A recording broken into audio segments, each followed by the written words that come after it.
Congress is preparing a full-scale investigation into the Trump assassination attempt, including the response from law enforcement. House Speaker Mike Johnson posting on X, quote, "The House will conduct a full investigation of the tragic events today. The American people deserve to know the truth. We will have Secret Service Director Kimberly Cheadle and other appropriate officials from DHS and the FBI appear for a hearing before our committees ASAP." Florida Congressman Carlos Jimenez joins us now. Congressman, good morning to you. We also have another X post from your colleague, Congressman Michael Waltz. He says, "I have a very reliable source telling me there have been repeated requests for stronger Secret Service protection for President Trump denied by Secretary Mayorkas." What do you know about this, and how should we digest this piece of information from Congressman Waltz? I've heard the same things, and our chairman of the Committee on Homeland Security, which I sit on, has called for an investigation, hearings on this subject. A, what happened in Pennsylvania? B, were there requests for additional security for the president, and was that denied, and why? And so we're going to be looking into this entire incident and the events leading to this incident. And the failures of his Secret Service protection and the law enforcement in that rally. I mean, look, to allow a sniper within 130 yards from an elevated position, and you don't have that position secured, that's inexcusable.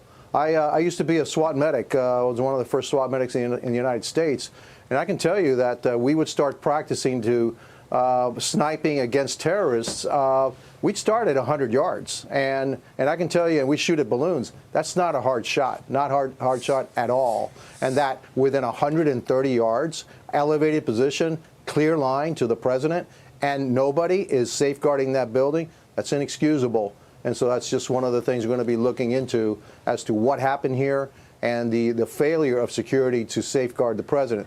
I got to tell you that President Trump is one of the bravest guys I know, and I know that this is just going to strengthen his resolve. We saw it right after the shooting, his fists up in the air, fight, and he's going to fight, and we're going to nominate him on Thursday, and we're going to fight like hell to make him the next president of the United States. Yeah, it's going to be so fascinating to see what he says on Thursday when he accepts that nomination. Trump campaign saying the RNC is going to proceed as planned in Milwaukee this week. But how do you expect this assassination attempt to change this entire week, not only from a security perspective, but from a tone perspective? Well, I think, look, obviously you see in my tone I'm a little bit upset that somebody was able to take a shot, at President Trump and do it from a fairly close distance, and it's just by the grace of God that he survived. And so the tone, I think, and I know us Republicans, we're upset, and now if you thought we were motivated before, we're super motivated now, and then the base is super motivated. And I think a lot of people, when they saw his reaction, are also going to turn to President Trump. Look, the Democrats, the left-wing media has been demonizing President Trump for the last 8 years, calling him a Russian spy, a threat to democracy. He's going to take away your freedoms. He's going to be a dictator. All a bunch of lies.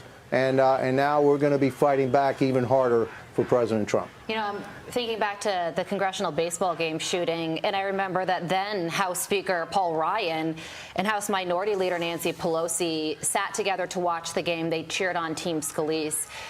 And you have to wonder, at a time like this, will this event unite us or divide us even further? Look, when I say we're going to fight for President Trump. This has just motivated me personally, and I know it's going to motivate the base to fight for President Trump even more. The man that you saw there, defiant, courage, that's the man that we need as President of the United States. And, this is not going to be about violence. Look, our differences should be resolved at the ballot box and only at the ballot box. And that's what we need to do. But this, we're not going to shy away from this fight. We're going to continue to fight. We're going to fight even stronger to make President Trump the next president of the United States, because that's the person that America needs. The world needs President Trump. to be president of the United States. Well, we know that you're heading to Milwaukee very soon to be with the former president. It is going to be a jam-packed, busy week, and we will all be watching.